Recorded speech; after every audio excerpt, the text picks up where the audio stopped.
otobüslerde yoklama yapıldıktan sonra otobüsler harekete geçecek. Evet, yolunuz açık olsun. Görevlerimiz de otobüsün başına geçsin lütfen. Bismillah, elhamdülillah, salatu vesselamu ala Resulillah. Yine bugün çok güzel bir gün, tarihi bir gün. Bursa'mızdan inşallah hacılarımızı bugün itibariyle uğurladık. 10 Mayıs itibariyle 18'ine kadar bu sevkiyat devam edecek. Toplam 3083 hacımız gidecek Allah'ın izniyle. Bunların 1600 küsürü Diyanet hacılarımız, 1400 küsür olanları da acentelerle gidecekler. Rabbim sıhhatle, selametle, afiyetle gitmelerini nasip eylesin.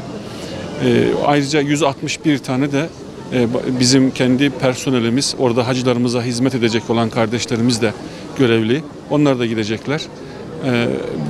Mahzunuz, mahcubuz. Hacca gidiyoruz ama utanıyoruz.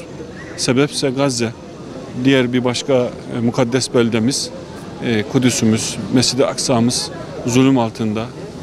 İnşallah bu hacılarımız esas hacı olur, gerçek hac yapılır ve ümmeti Muhammed'in kurtuluşuna, Gazze'nin kurtuluşuna, Doğu Türkistan'ın yeryüzünde ne kadar mazlum ve mahcup insan varsa onların kurtuluşuna vesile olur. Bu sene inşallah bu duygularla gidiyoruz. Temennimiz o ki Cenab-ı Hak Kudüs'ü yine Selahaddin Eyyubi ile kurtarsın. Ümmeti Muhammed kendi Selahaddin Eyyubilerini yetiştirsin.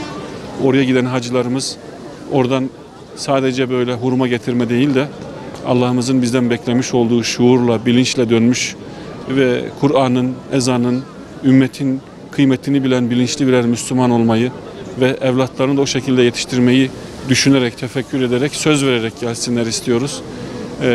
Allah'ım hayırlı eylesin inşallah. Bize, milletimize de, ümmeti Muhammed'e zeval vermesin. İnşallah bu haccımız yeniden bir dirilişe vesile olsun diyorum.